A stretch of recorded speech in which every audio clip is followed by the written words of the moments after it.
Hi friends, welcome back to my YouTube channel. ಎಲ್ಲರೂ ಹೇಗಿದ್ದಾರೆ friends? ಇವತ್ತು ನಾನು ಮನೇಲಿ ಒಂದು ಸ್ವೀಟ್ ಮಾಡ್ತಾಯಿದ್ದೀನಿ. ನೋಡಿ, ಕ್ಯಾರೆಟ್ ತೊಗೊಂಡಿದ್ದೀನಿ. ಕ್ಯಾರೆಟ್ ನೋಡಿ ಕೂಡಲೇ ನಿಮಗೆ ಗೊತ್ತಾಗ್ಬೋದು ಯಾವ ಸ್ವೀಟು ಅಂತ. ಇವತ್ತು ಕ್ಯಾರೆಟ್ ಹೋಳಿಗೆ ಮಾಡ್ತಾಯಿದ್ದೀನಿ ನಾನು. ಇದು ಮೀಡಿಯಮ್ ಸೈಜ್ದು ಒಂದು 4ರಿಂದ 5 ಕ್ಯಾರೆಟ್ ತೊಗೊಂಡಿದ್ದೇನೆ. ಇದನ್ನು ಸಣ್ಣ ಕಟ್ ಮಾಡಿ ಇಟ್ಕೊಂಡಿದ್ದೇನೆ. ಇದು ಹೂರಣಕ್ಕೆ ಮಿಕ್ಸಿಯಲ್ಲಿ ಹಾಕ್ಕೊಳ್ಬೇಕಿದು. ಅದಕ್ಕಿಂತ ಮೊದಲು ನಾನು ಹಿಟ್ಟು ಕಲಸಿಡ್ತೇನೆ. ಈ ಹೋಳಿಗೆಗೆ ನಾನು 1 ಕಪ್ಪಷ್ಟು, ಈ ಕಪ್ಪಲ್ಲಿ 1 ಕಪ್ಪಷ್ಟು ಮೈದಾ ತೊಗೊಂಡಿದ್ದೇನೆ. ಇದು ಸುಮಾರು ಒಂದು 1/4 kg ಇರ್ಬೋದು. 1 ಕಪ್ ಮೈದಾ ಹಾಕ್ತಾಯಿದ್ದೇನೆ ಇದಕ್ಕೆ. ಮತ್ತು ಇದಕ್ಕೊಂದು 2 ಸ್ಪೂನಷ್ಟು ನಾನು ಚಿರೋಟಿ ರವೆ ಹಾಕ್ತಾಯಿದ್ದೇನೆ. ಮತ್ತೊಂದು ಚಿಟಿಕೆ ಅಷ್ಟು ಅರಿಶಿಣ ಪೌಡ್ರ್ ಹಾಕ್ತಾಯಿದ್ದೇನೆ. ಅದು ಜಸ್ಟ್ ಕಲರ್ ಬರಲಿಕ್ಕೆ ಅಷ್ಟೇ ನಿಮಗೆ. ಅದನ್ನು ಚೆನ್ನಾಗಿ ಒಂದು ಸಲ ಮಿಕ್ಸ್ ಮಾಡ್ಕೊಳ್ಬೇಕು.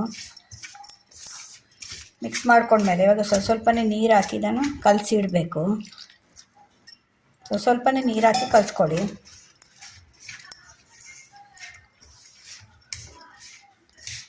ಇದು ಬೆಲ್ಲದಲ್ಲಿ ಮಾಡ್ತಾಯಿದ್ದೀನಿ ನಾನು ಇವತ್ತು ಕ್ಯಾರೆಟ್ ಹೋಳಿಗೆನ.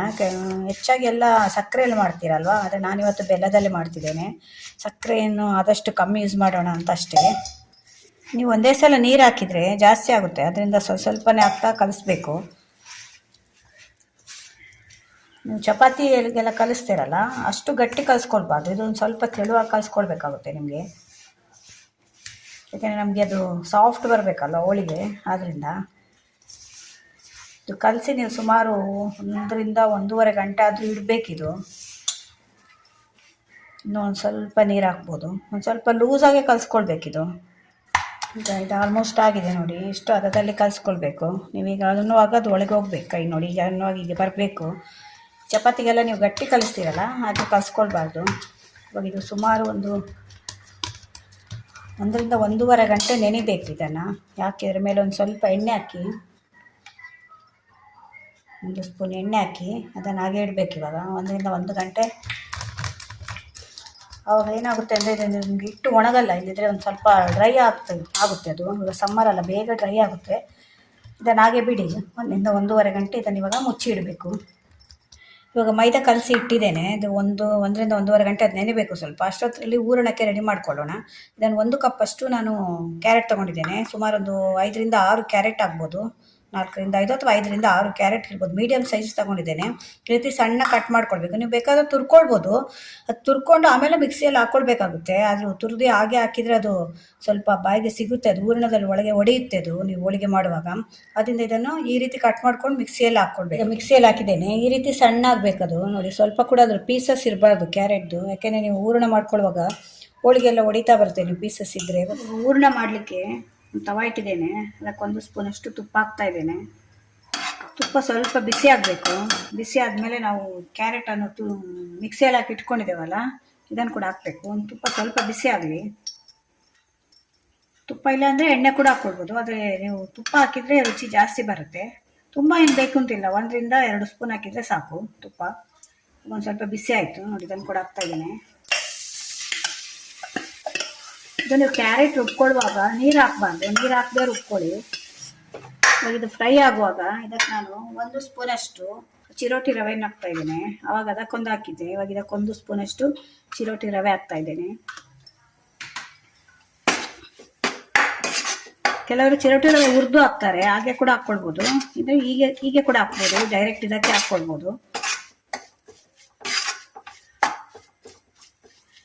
ಇದಕ್ಕೆ ನಾನೊಂದು 5ರಿಂದ 6 ಬಾದಾಮನ್ನು ತುರಿದು ಹಾಕ್ತಾಯಿದ್ದೇನೆ.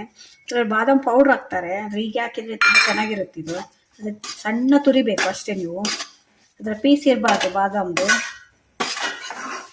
ಇವಾಗ ಒಂದು 5 ನಿಮಿಷ ಇದು ಫ್ರೈ ಆಯಿತು. ಇವಾಗ ಇದಕ್ಕೆ ನಾನು ಬೆಲ್ಲ ಹಾಕ್ತಾಯಿದ್ದೇನೆ. ನಾನು 1 ಕಪ್ಪು ಮೈದಾ ತೊಗೊಂಡಿದ್ದೆ. ಇವಾಗ ಇದರಲ್ಲಿ 3/4 ಕಪ್ಪಷ್ಟು, ಚಿಕ್ಕ ಕಪ್ಪಲ್ಲಿ 3/4 ಕಪ್ಪಷ್ಟು ಬೆಲ್ಲ ಹಾಕ್ತಾಯಿದ್ದೇನೆ. ನೀವು ಸಕ್ಕರೆ ಬೇಕಿದ್ರೆ ಸಕ್ಕರೆ ಕೂಡ ಹಾಕ್ಕೊಳ್ಬೋದು. ಆದರೆ ನಾನಿಲ್ಲಿ ಬೆಲ್ಲ ಯೂಸ್ ಮಾಡ್ತೇನೆ. ಬೆಲ್ಲದ ಕ್ಯಾರೆಟ್ ಹೋಳಿಗೆ ಇದು ನಾನು ಮಾಡ್ತಾ ಇರೋದು. ಬೆಲ್ಲ ಇಷ್ಟ ಇಲ್ಲ ಅನ್ನೋರು ಸಕ್ಕರೆ ಹಾಕ್ಕೊಳ್ಬೋದು. ಬೆಲ್ಲ ಹಾಕಿದ ಮೇಲೆ ಸ್ವಲ್ಪ ಮೀಡಿಯಮಲ್ಲಿ ಇಟ್ಕೊಳ್ಳಿ. ಬೆಲ್ಲ ಸಣ್ಣಗೆ ಪುಡಿ ಮಾಡ್ಕೊಂಡಿರ್ಬೇಕು, ಹಾಗೆ ಹಾಕಬೇಡಿ ನೋಡಿ. ನೀರು ಹಾಕಬೇಕು ಅಂತಿಲ್ಲ, ಅದರಲ್ಲೇ ಬೆಲ್ಲದಲ್ಲಿ ಸಕ್ಕರೆಯಲ್ಲೆಲ್ಲ ನೀರು ಇರುತ್ತಲ್ಲ, ಅದರಿಂದ ಆ ನೀರೇ ನಮಗೆ ಸಾಕಾಗುತ್ತೆ. ಅದರಿಂದ ಕ್ಯಾರೆಟ್ ತುರಿಯುವಾಗ ನೀರು ಹಾಕ್ಕೊಳ್ಬಾರ್ದು. ನೀರು ಹಾಕಿದರೆ ಏನಾಗುತ್ತೆ ನಿಮಗೆ, ಅದು ಡ್ರೈ ಆಗಲಿಕ್ಕೆ ತುಂಬ ಹೊತ್ತು ಫ್ರೈ ಮಾಡಬೇಕಾಗುತ್ತೆ ನಿಮಗೆ. ಸಿಹಿ ಜಾಸ್ತಿ ಬೇಕು ಅನ್ನೋರು 1 ಕಪ್ ಹಾಕ್ಕೊಳ್ಬೋದು. ಇದು ಮೀಡಿಯಮ್ ಸಿಹಿ ಬರುತ್ತೆ ನಿಮಗೆ 3/4 ಕಪ್ ಹಾಕಿದರೆ. ಈಗ ನೋಡಿ ಸ್ವಲ್ಪ ಗಟ್ಟಿ ಆಗ್ತಾ ಬಂತು. ಅದು ಕ್ಯಾರೆಟಲ್ಲಿರುವ ನೀರಿನ ಅಂಶ ಎಲ್ಲ ಡ್ರೈ ಆಗಬೇಕು, ಅಲ್ಲಿವರೆಗೂ ನೀವು ಸ್ವಲ್ಪ ಫ್ರೈ ಮಾಡ್ಕೊಳ್ಬೇಕು ಇದನ್ನು. ನಿಮಗೆ ಸಿಹಿ ಜಾಸ್ತಿ ಬೇಕು ಅಂದರೆ ಜಾಸ್ತಿ ಹಾಕ್ಕೊಳ್ಬೋದು. ಸಿಹಿ ಪದಾರ್ಥ ಆದ್ದರಿಂದ ಒಂದು ಸ್ವಲ್ಪ ಸಿಹಿ ಇದ್ರೇ ಚೆನ್ನಾಗಿರುತ್ತೆ. ನಾವು ಇದು ಸ್ವೀಟು ಡಿಶ್ ಮಾಡ್ತಾ ಇರೋದ್ರಿಂದ ತುಂಬ ಸಿಹಿ ಕಡಿಮೆ ಹಾಕ್ಕೊಂಡ್ರು ಕೂಡ ಚೆನ್ನಾಗಿರಲ್ಲ. 3/4 ಕಪ್ ಹಾಕ್ಕೊಂಡ್ರೆ ಸಾಧಾರಣ ಸಿಹಿ ಬರುತ್ತೆ. ಇನ್ನೂ ಜಾಸ್ತಿ ಬೇಕು ಅಂದರೆ 1 ಕಪ್ ಹಾಕ್ಕೊಳ್ಬೋದು ನೀವು. ಅದಕ್ಕೆ ಗೋಡಂಬಿ ದ್ರಾಕ್ಷಿ ಎಲ್ಲ ಏನು ಹಾಕಬೇಡಿ. ನಿಮ್ಗೆ ಬೇಕಿದ್ರೆ ಬಾದಾಮ್ ಪೌಡ್ರ್ ಹಾಕ್ಕೊಳ್ಬೋದು, ಇಲ್ಲದೆ ಬಾದಾಮ್ ತುರಿದು ಹಾಕ್ಕೊಳ್ಬೋದು ನೀವು. ಯಾಕೆಂದರೆ ನೀವು ಹೋಳಿಗೆ ಒಳಗೆ ಇಡುವಾಗ ಅದು ಒಡೆಯುತ್ತೆ ಗೋಡಂಬಿ ದ್ರಾಕ್ಷಿ ಎಲ್ಲ ಹಾಕಿದರೆ. ಇದು ಆಯಿತು, 90% ಆಗಿದೆ. ಇವಾಗ ಇನ್ನೊಂದು 10% ಇದು ಡ್ರೈ ಆಗಬೇಕು ನೀರು. ಅದಕ್ಕೆ ಹೇಳಿದ್ದು ರುಬ್ಕೊಳ್ಳುವಾಗ ನೀರು ಹಾಕಬಾರ್ದು ಅಂತ. ನೀರು ಹಾಕದೇ ಇದು ಇಷ್ಟು ನೀರಿದೆ ನೋಡಿ. ನೀವು ರುಬ್ಕೊಳ್ಳುವ ನೀರು ಹಾಕಿದರೆ ಇದು ಡ್ರೈ ಆಗಲಿಕ್ಕೆ ತುಂಬ ಹೊತ್ತು ತಗೊಳುತ್ತೆ ನಿಮಗೆ ಹೂರಣ ರೆಡಿ ಆಗಲಿಕ್ಕೆ. ನೋಡಿ ಅದಕ್ಕೆ ಬರಬೇಕು, ಗಟ್ಟಿ ಆಗ್ತಾ ಬಂತು. ನಮಗೆ ಉಂಡೆ ಕಟ್ಟಲಿಕ್ಕೆ ಬರಬೇಕು ಅಷ್ಟೇ. ಅದು ನೋಡಿ ಆಲ್ಮೋಸ್ಟ್ ಆಗಿದೆ ನೋಡಿ. ಇದು ಎಲ್ಲ ನೀರೆಲ್ಲ ಡ್ರೈ ಆಗಿ ಗಟ್ಟಿ ಆಗ್ತಾ ಬಂತು. ಇವಾಗ ಇದನ್ನು ಆಫ್ ಮಾಡ್ತಾ ಇದ್ದೇನೆ. ಆಫ್ ಮಾಡಿ ಇದನ್ನು ಒಂದು ಅರ್ಧ ಗಂಟೆ ಹಾಗೆ ತಣ್ಣಗಾಗಲಿಕ್ಕೆ ಬಿಡ್ತೇನೆ. ಅವಾಗ ಮತ್ತಷ್ಟು ಗಟ್ಟಿ ಆಗುತ್ತೆ. ಆಮೇಲೆ ನಾವು ಉಂಡೆ ಕಟ್ಟಿ ಲಟ್ಟಿಸ್ಬೋದು, ಹೋಳಿಗೆ ಮಾಡಲಿಕ್ಕೆ ಶುರು ಮಾಡ್ಕೊಳ್ಬೋದು. ನೋಡಿ ಈಗ ಪಾಕ ಗಟ್ಟಿಯಾಗಿದೆ. ಇವಾಗ ಇದನ್ನು ಉಂಡೆ ಕಟ್ಕೊಳ್ತೇನೆ. ನಿಮ್ಗೆ ಎಷ್ಟು ಸೈಜ್ ಬೇಕಾಗುತ್ತೆ ಆ ಸೈಜಲ್ಲಿ ಉಂಡೆ ಕಟ್ಕೊಂಡ್ರೆ ಆಯಿತು.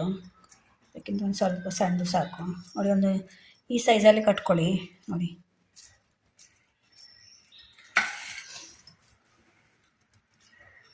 ಸಣ್ಣ ಬೇಕಾದರೆ ಸಣ್ಣ ಮಾಡ್ಕೊಳ್ಬೋದು. ಸೈಜ್ ನೋಡಿ ಕಟ್ಕೊಳ್ಬೇಕಾಗುತ್ತೆ. ಇಷ್ಟು ಚೆಂದ ಮಾಡಿ ಬಂದಿದೆ ನೋಡಿ. ಹೂರಣ ಚೆನ್ನಾಗಿ ನೆಂದಿದೆ ನೋಡಿ. ಹೀಗೆ ಬರಬೇಕು ನೋಡಿ. ಹೀಗೆ ಬರ್ತಾ ಇದೆ ನೋಡಿ. ಹೀಗೆ ತೆಗೆಯುವಾಗ ನಿಮಗೆ ಹೀಗೆ ಬರಬೇಕು ನೋಡಿ. ಇದು ಅದಾಗ ಗೊತ್ತಾಗುತ್ತೆ ನಿಮಗೆ. 1 ರಿಂದ 1.5 ಗಂಟೆ ಇಟ್ಟಿದ್ದೆ. ಇವಾಗ ಹೂರಣ ಕೂಡ ರೆಡಿಯಾಗಿದೆ. ಉಂಡೆ ಮಾಡಿ ಇಟ್ಟಿದ್ದೇನೆ.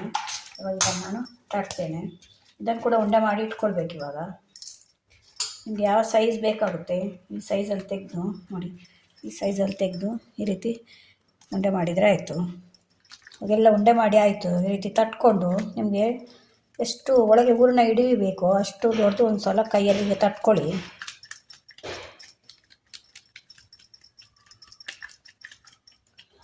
ತಟ್ಕೊಂಡಾದಮೇಲೆ ಈ ಹೂರಣ ತಗೊಂಡು ಇದರ ಒಳಗೆ ಇಡಬೇಕು. ಈ ರೀತಿ ಕ್ಲೋಸ್ ಮಾಡಿ.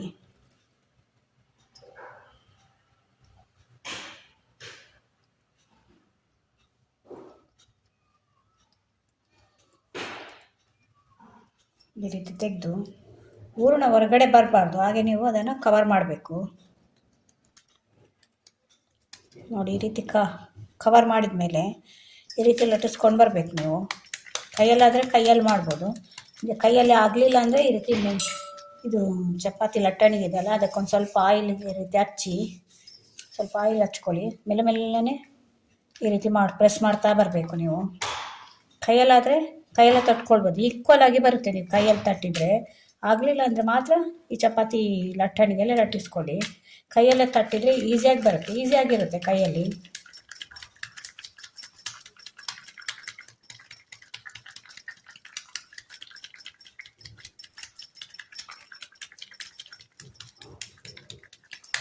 ಕೈಯಲ್ಲಿ ತಟ್ಟಿದರೆ ಏನಾಗುತ್ತೆ ಅಂದರೆ ನಿಮಗೆ ಒಳಗಡೆ ಹೂರಣ ಇದೆಯಲ್ಲ ಅದೆಲ್ಲ ಈಕ್ವಲ್ ಆಗಿ ಎಲ್ಲ ಕಡೆ ಬರುತ್ತೆ. ನಿಮಗೆ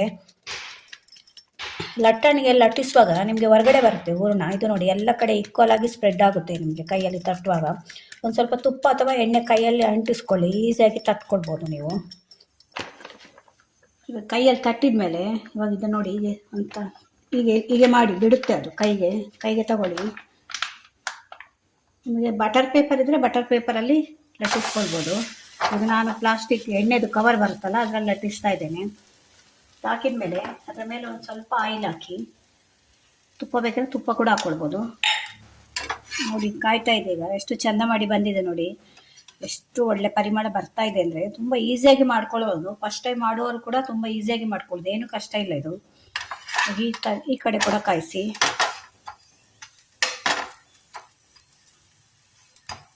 ಕ್ಯಾರೆಟ್ ಹೋಳಿಗೆ, ಬೆಲ್ಲದ ಹೋಳಿಗೆ ಇದು. ಸಕ್ಕರೆ ಹಾಕಲಿಲ್ಲ ನಾನು, ಬೆಲ್ಲದಲ್ಲಿ ಮಾಡಿದ್ದು ನಾನಿದು. ತುಂಬ ಚೆನ್ನಾಗಿರುತ್ತೆ ಇದು ಬೆಲ್ಲದಲ್ಲಿ. ಹೆಚ್ಚಾಗಿ ಎಲ್ಲರೂ ಸಕ್ಕರೆಯಲ್ಲೇ ಮಾಡ್ತಾರೆ, ಆದರೆ ನಾನಿವತ್ತು ಬೆಲ್ಲದಲ್ಲಿ ಮಾಡ್ತಾ ಇದ್ದೇನೆ. ಬೇಕಾದರೆ ಇದ್ರ ಮೇಲೆ ತುಪ್ಪ ಹಾಕ್ಕೊಳ್ಬೋದು, ಇಲ್ಲ ತಿನ್ನುವಾಗ ಕೂಡ ನೀವು ತುಪ್ಪ ಹಾಕ್ಕೊಳ್ಬೋದು. ಇವಾಗ ಇನ್ನೊಂದು ತಟ್ತಾ ಇದ್ದೇನೆ ನೋಡಿ. ನಿಮ್ಗೊಂದು 2-3 ಮಾಡಿ ತೋರಿಸಿದ್ರೆ ನಿಮಗೆ ಅಂದಾಜು ಗೊತ್ತಾಗುತ್ತೆ. ಕೈಯಲ್ಲಿ ಈಸಿಯಾಗಿ ತಟ್ಕೊಳ್ಬೋದು, ಎಲ್ಲ ಕಡೆ ಈಕ್ವಲ್ ಬರುತ್ತೆ ನೋಡಿ. ಈ ರೀತಿ ತಟ್ಕೊಂಡು ಹೋಗಿ.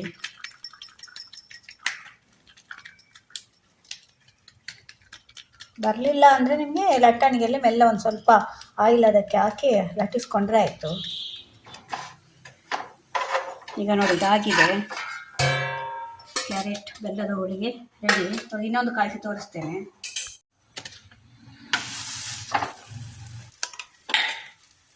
ಇದು ಹಾಕಿದ ಕೂಡಲೇ ನೀವು ತಿರುಗಿಸಿ ಹಾಕಬೇಡಿ, ಒಂದು ಸೈಡ್ ಕಾಯಿಲಿ ಆಮೇಲೆ ಹಾಕಿ. ನೋಡಿ ಹೇಗೆ ಕಾಣ್ತಾ ಇದೆ ಅಂತ. ಕ್ಯಾರೆಟ್ ಈ ರೀತಿ ಎಲ್ಲ ಕಡೆ ಸ್ಪ್ರೆಡ್ ಆಗಬೇಕು ನಿಮಗೆ. ಯಾಕಂದರೆ ಒಂದು ಕಡೆ ಮೈದಾ ಇರುತ್ತೆ, ಒಂದು ಕಡೆ ಕ್ಯಾರೆಟ್ ಇರೋಲ್ಲ, ಹಾಗೆ ಆಗುತ್ತೆ ಇದು. ನಿಮಗೆ ಕ್ಯಾರೆಟ್ ಎಲ್ಲ ಒಂದೇ ಕಡೆ ಬಂದು ಕೂತ್ಕೊಳ್ಳುತ್ತೆ, ಎಲ್ಲ ಕಡೆ ಸ್ಪ್ರೆಡ್ ಆಗಬೇಕು. ನೋಡಿ ಹೇಗೆ ಕಾಣ್ತಾ ಇದೆ ಅಂತ, ತುಂಬ ಚೆನ್ನಾಗಿರ್ತದೆ. ಒಂದ್ಸಲ ಟ್ರೈ ಮಾಡಿ ನೋಡಿ. ಸಕ್ಕರೆ ಹಾಕೋ ಬದಲು ಆದಷ್ಟು ಬೆಲ್ಲ ಯೂಸ್ ಮಾಡಿ, ಯಾಕೆಂದರೆ ಸಕ್ಕರೆಯನ್ನು ಕಡಿಮೆ ಯೂಸ್ ಮಾಡಬೇಕು ಅಂತ ಹೇಳ್ತಾರಲ್ಲ. 3 ಬಿಳಿ ವಿಷ ಅಂತ ಹೇಳ್ತಾರಲ್ವ, ಹಾಗೆ ಇದು ಉಪ್ಪು, ಮೈದಾ, ಸಕ್ಕರೆ. ಆಲ್ರೆಡಿ ನಾವು ಮೈದಾ ಯೂಸ್ ಮಾಡಿದ್ದೇವೆ, ಅದರ ಜೊತೆಯಲ್ಲಿ ಸಕ್ಕರೆ ಕೂಡ ಹಾಕಿದರೆ ಅದನ್ನ ಬೆಲ್ಲ ಹಾಕ್ಬೋದು. ಬೆಲ್ಲ ಮಾಡಿದರೆ ಕೂಡ ಹಾಕಿದರೆ ಕೂಡ ಅದೇ ಟೇಸ್ಟ್ ಬರುತ್ತೆ, ಏನು ನಿಮಗೆ ವ್ಯತ್ಯಾಸ ಆಗಲ್ಲ. ಸಿಹಿ ಅದೇ ರುಚಿ ಬರುತ್ತೆ ನಿಮಗೆ. 2 ಸೈಡ್ ಕಾಯಿಸ್ಕೊಳ್ಬೋದು, ಏಕೆಂದರೆ ತುಪ್ಪ ಹಾಕ್ಕೊಳ್ಬೋದು ಇದಕ್ಕೆ. ಇದು ಕೈಯಲ್ಲಿ ಲಟ್ಟಿಸಿದ್ದೆ ಅಲ್ಲ, ಈಗ ಲಟ್ಟಣಿಗೆಲ್ಲ ಒಂದು ಲಟ್ಟಿಸ್ತಾ ಇದ್ದೇನೆ. ನಿಮಗೆ ಕೈಯಲ್ಲಿ ತಟ್ಟಲಿಕ್ಕೆ ಬರಲ್ಲ ಅನ್ನೋರು ಲಟ್ಟಣಿಗೆ ಲಟ್ಟಿಸ್ಕೊಳ್ಬೋದು.